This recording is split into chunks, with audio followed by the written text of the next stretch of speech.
De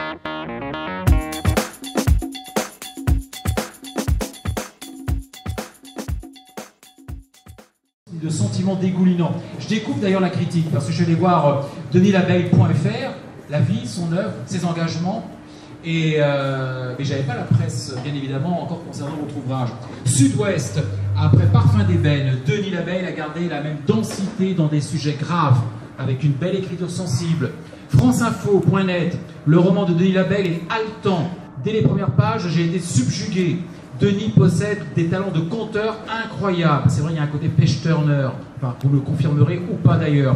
Le Télégramme. D'ailleurs, vous faites partie d'un membre du jury du prix du Télégramme. Absolument. Ça veut dire que vous avez des attaches en Bretagne? Depuis longtemps. Ah, depuis longtemps. J'ai passé mon enfance et j'y reste. D'accord. Mediapart, quelquefois sévère, eh ben là pas du tout. Denis Laveille se pose et nous pose avec ses héros des questions d'éthique auxquelles chaque lecteur sera obligé de répondre en son âme et conscience. Et pour cause. À Hambourg peut-être, eh bien j'ai l'impression que le pitch, qui est donné d'ailleurs dès la 4e de couverture, le pitch est fort et tient en deux noms. Deux chirurgiens ennemis peuvent-ils dépasser leurs antagonismes? Il s'agit du professeur Desjans et d'Helmut Garten. Est-ce que c'était effectivement cette radicalité dans le sujet qui était pour vous l'occasion ici de jouer un côté pacte avec le diable? On est en pleine Seconde Guerre mondiale. Il y en a un qui tient évidemment la ville de Paris, les occupants sont là. Il y en a un autre, donc le professeur Desjans, qui, en échange de médicaments qui lui font cruellement défaut, eh bien, accepte de soigner des personnes peu recommandables. On verra bien évidemment qu'il y a de la Gestapo là-dedans, entre autres. Est-ce que c'était cette incursion dans les esprits, et pour mieux dépeindre que le monde n'est ni blanc ni noir, mais que tout ne peut être que gris entre deux hommes, même sur ce fond historique très chahuté? Ce que vous dites est exact, mais moi j'ai choisi cette période parce que je trouve que c'est la période de la guerre la plus incroyable. Entre octobre 40 et avril 41, il faut se rendre compte de ce que c'était. Il n'y avait aucun espoir. On venait de recevoir un coup de bambou sur la tête. Les Américains se taisaient, les Russes étaient alliés aux nazis, et il n'y avait que l'Angleterre qui résistait. Donc dans cette période vraiment complètement folle, tout semblait possible dans les relations humaines. Et c'est ça qui m'a fasciné. Et la deuxième chose, c'est qu'on ne sait absolument pas comment était la santé des gens pendant cette période. Moi, j'ai relu Amourou, j'ai relu Max Gallo, il n'y a pas un mot sur le problème de santé, pas un mot. Alors, je précise, déjà ici, hop, enfin non pas transition, mais un point jeté, vous avez été chef des services en région parisienne pendant 25 ans. On vous présente volontiers comme médecin. Et c'est vrai que j'ai fait ma recherche sur Internet, puisque je connaissais peu de choses de vous jusqu'à présent. Et donc, c'est ainsi que j'ai découvert que vous étiez chef de service. Et vous venez déjà de répondre à une question que je me posais. Comment on aborde effectivement une période historique, sachant que là encore, comme dans d'autres de vos ouvrages, pas tous, le milieu, le background, c'est-à-dire l'arrière-plan, effectivement, et l'exploration du milieu médical que vous connaissez bien. Alors, vous savez, les commissaires de police écrivent des policiers. Et bon, moi, en tant que médecin, j'étais terriblement influencé par ce milieu qui est extrêmement vaste et qu'on peut aborder sous différents angles. Alors cela dit, vous le disiez, donc même sous la plume de certains auteurs qu'on vient de citer, jamais la santé des gens de cette période n'a été évoquée. Pourtant, on a évoqué beaucoup d'aspects sociologiques, effectivement, oui, d'un pays occupé. Voilà.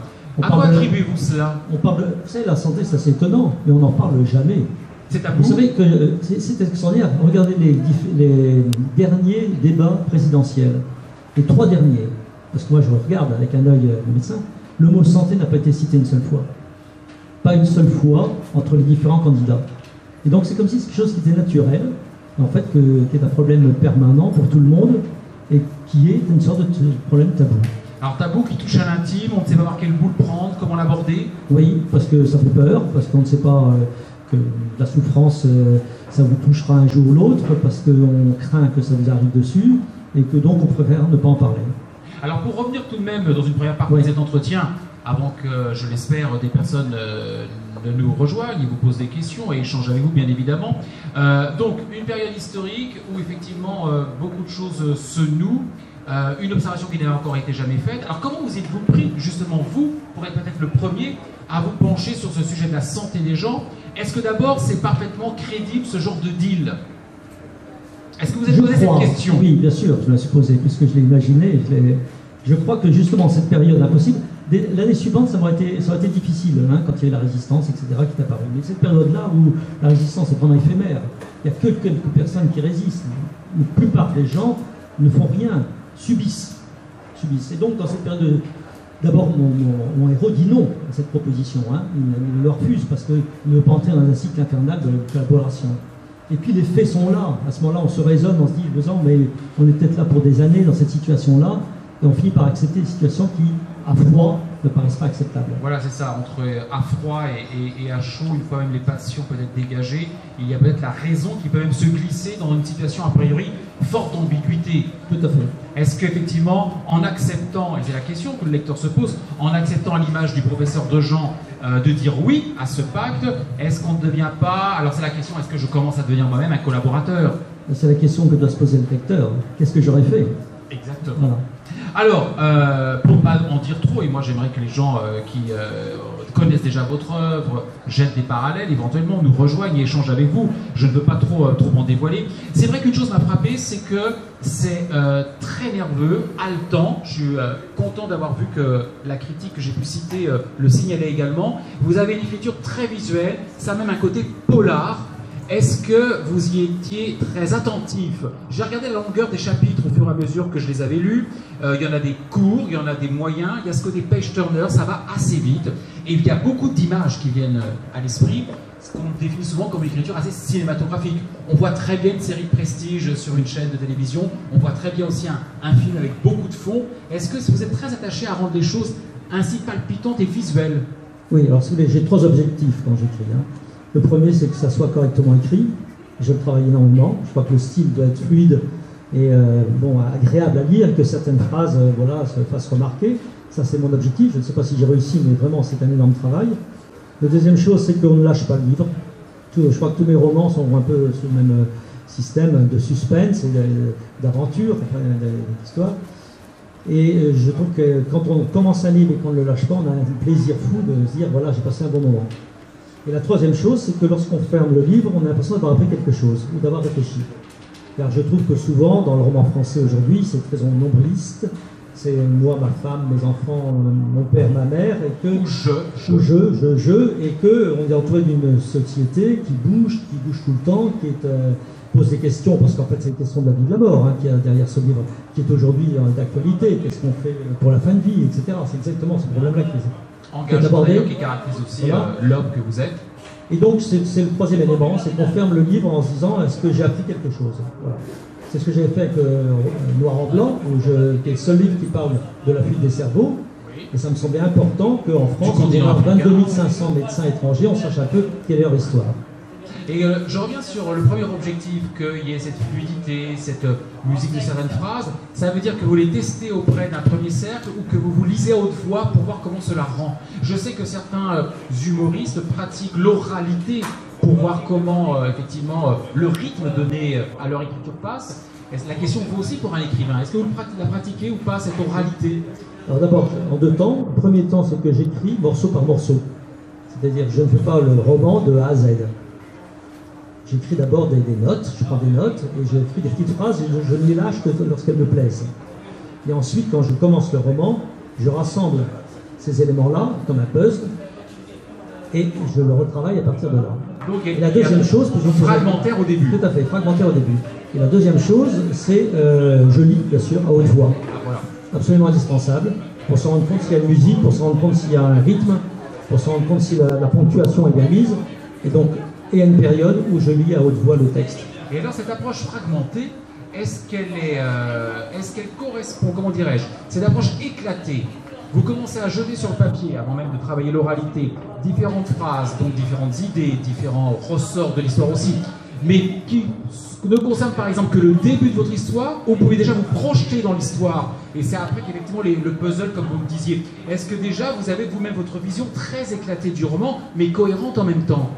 J'ai une partie du scénario, j'ai pas tout, mais j'ai une partie.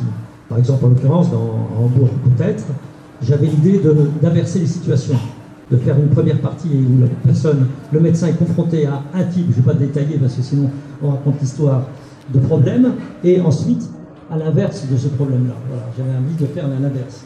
Et ce scénario, j'avais en tête. Et à partir de là, parce que j'y pense en permanence, bien sûr, j'écris des passages. Et je sais grosso modo où je les mettrai. Voilà, où ils vont venir. Parfois, ils ne serviront pas. Voilà. Dans une salle ouais, c'est vos gardes aussi. Une fois que j'ai 200 à 300 pages de notes, je me lance dans l'écriture. D'accord. Et là, écriture donc chronologique, j'ai envie de dire, du début à la fin cette fois. Tout se Oui, remet c'est ça. en place. Je reprends les morceaux, les Voilà. fragments et je les remets en place. Il y a des auteurs qui, quelquefois, disent « Moi, je peux commencer par la fin d'un roman, ou je connais la fin de mon roman, et toute mon écriture va tendre vers justement cette fin-là. » Vous, sans dévoiler ce qui se passe avec un saut dans le temps, est-ce que vous aviez déjà en prévision, effectivement, l'épilogue, on pourrait dire?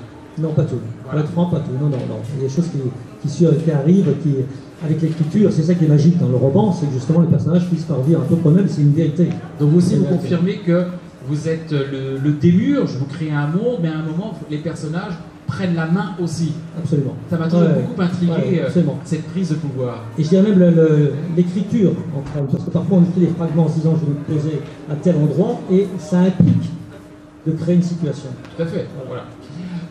Alors c'est intéressant parce qu'on commence déjà à voir l'aspect qu'il m'importait d'aborder aujourd'hui, c'était l'homme au travail, l'écrivain au travail. Alors lorsqu'on prend donc à Hambourg peut-être votre roman donc aux éditions Dialogue, on prend bien sûr ce qui est une coutume chez les éditeurs de voir un petit peu l'œuvre, la bibliographie de l'auteur en question. Roman, rien moins qu'une bonne demi-douzaine, je les ai comptés tout à l'heure. C'est le 7e. Voilà, essais 1, 2, 3, 4, 5, 6, des récits au moins un, d'ailleurs auréolés d'un prix.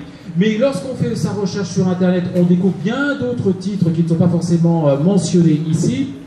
Au total, depuis l'âge de 15 ans, moi j'avais recensé ici rien que moins que 15 ouvrages, mais je crois que votre production a largement dépassé les 15 ouvrages, puisque j'ai même découvert que vous aviez écrit 4 pièces de théâtre.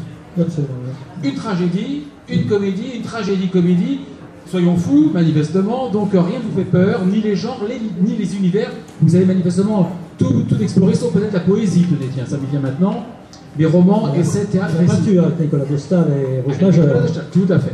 Alors, j'ai lu une interview sur un blog d'une admiratrice à vous qui disait que, vous citait, vous avez toujours déploré de ne pas réussir à vivre de votre plume.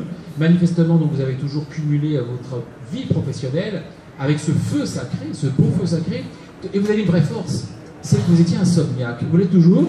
Et non, depuis que j'ai arrêté ce métier fou de médecin, je ne suis plus insomniaque. Ma femme me disait va voir un psychiatre, parce qu'avec l'insomniaque comme ça, c'est pas normal. Et depuis que j'ai arrêté ce travail extrêmement harassant, avant, du reste, la date limite.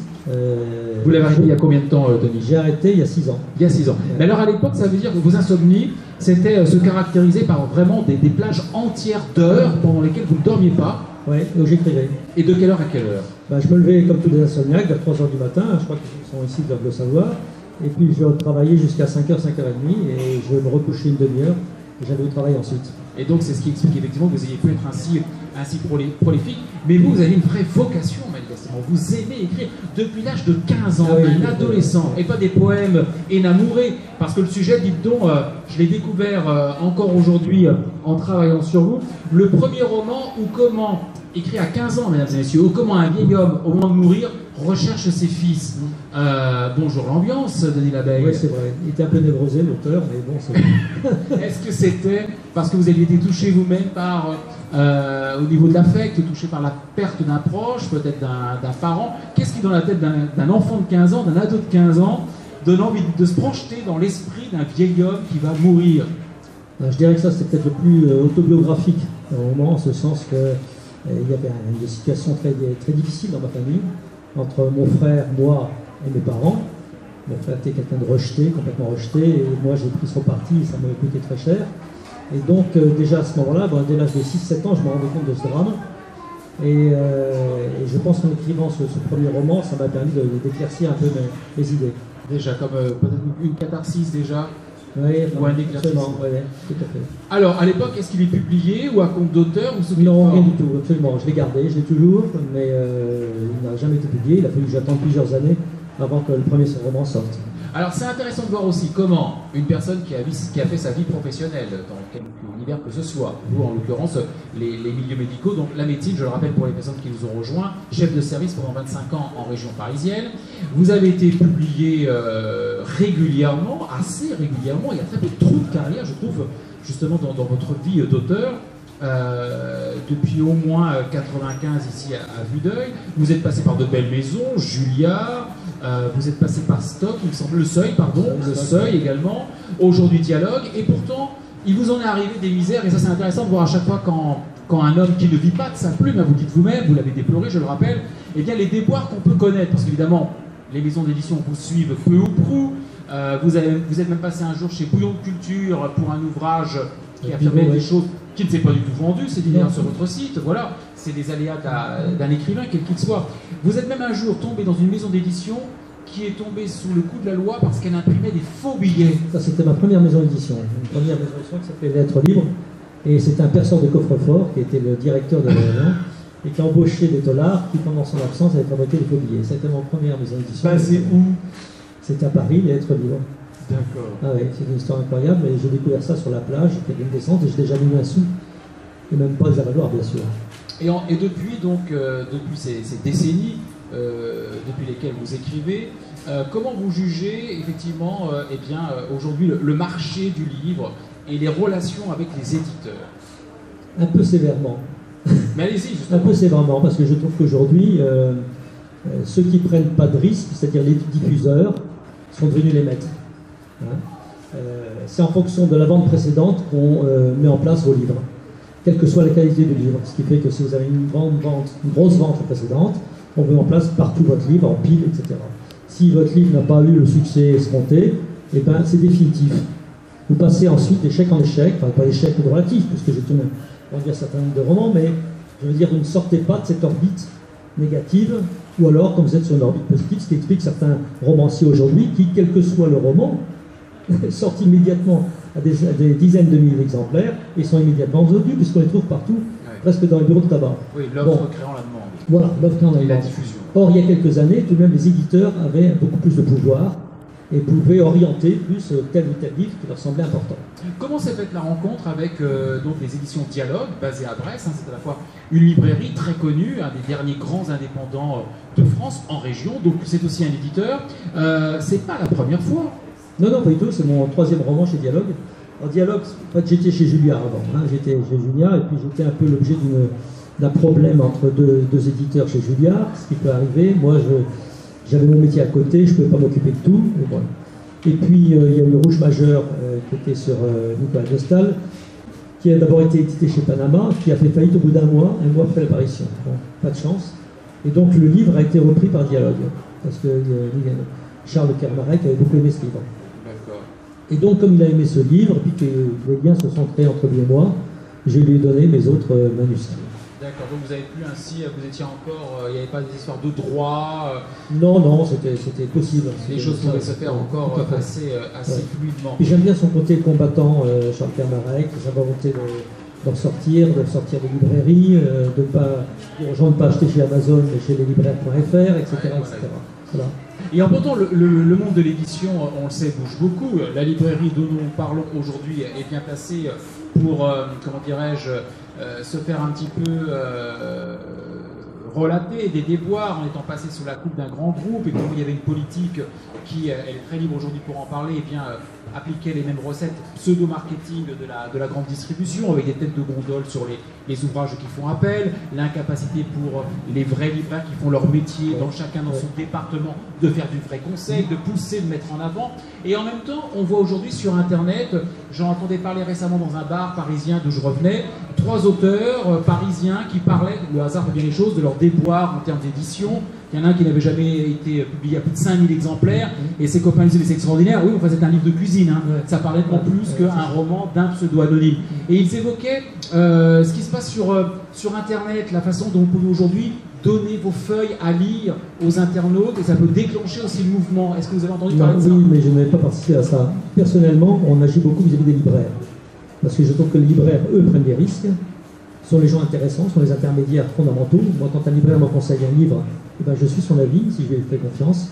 Et puis en Bretagne maintenant, je suis content d'être chez vous, en Bretagne maintenant, je commence à connaître un certain nombre de libraires qui me sont très fidèles. Hein. Il y en a un qui, à Plomer, m'a vendu 240 exemplaires de Noir en Blanc. Hein. 240.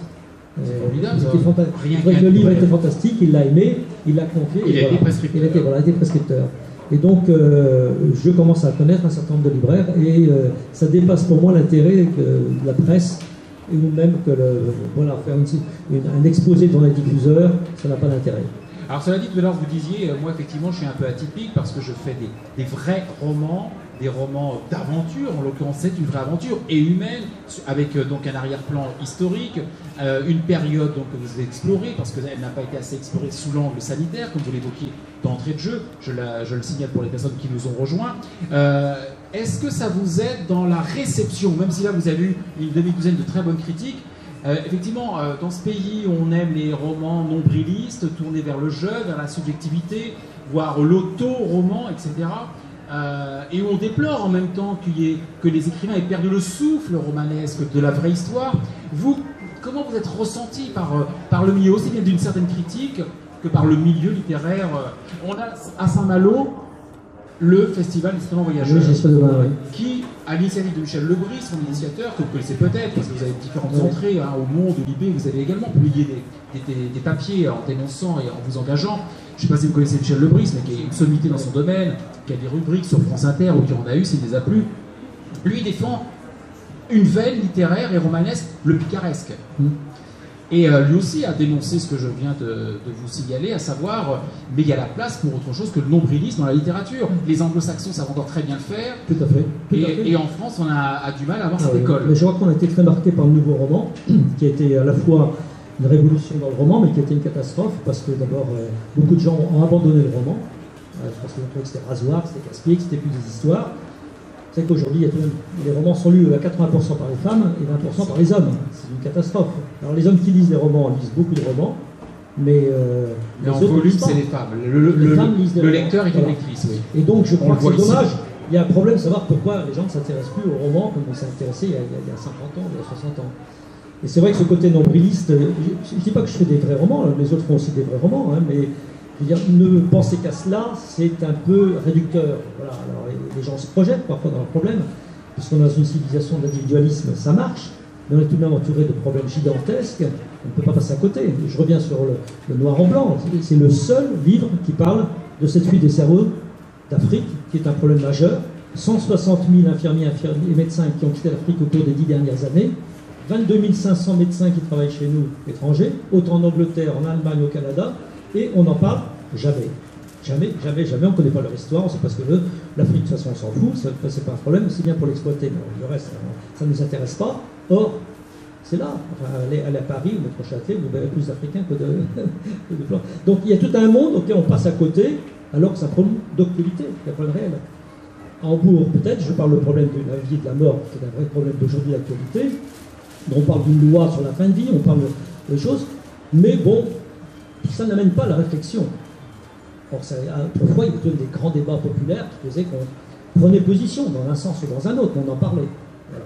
Oui, il y a des indifférences par rapport à certains sujets qui marquent effectivement notre société de 2014. Mais cela dit, quand vous dites pourquoi effectivement on ne sait pas se saisir de grands sujets, et puis surtout aussi donner du souffle romanesque aujourd'hui, il est certain que lorsqu'on fait 150 pages ou 180 pages sur soi, ça nécessite aussi quelquefois moins de travail.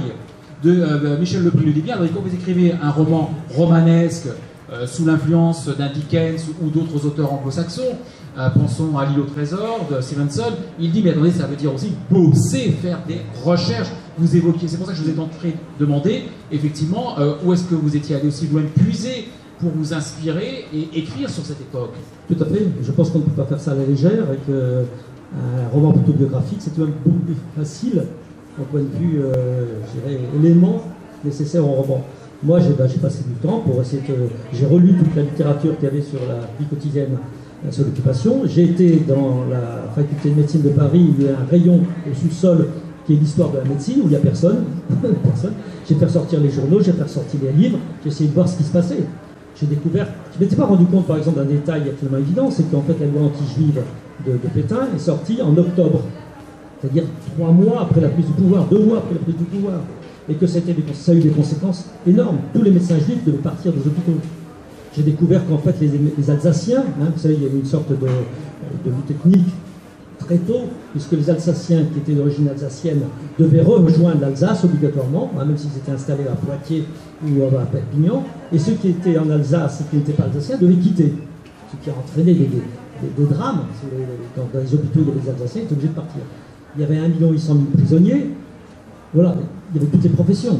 Donc toute cette situation dramatique, je l'ai recherchée, j'ai essayé de comprendre comment les gens l'avaient vécu, Et ce qui s'est passé... Ça vous prend combien de temps, toutes ces recherches, en amont, avant que vous n'arriviez à la deuxième étape, du coup, qui est celle de l'écriture fragmentée? Une fois que vous êtes bien nourri et imprégné. Ça vous, tout ce travail de rat de bibliothèque, d'historien, vous prend combien de temps de question? N'hésitez surtout pas.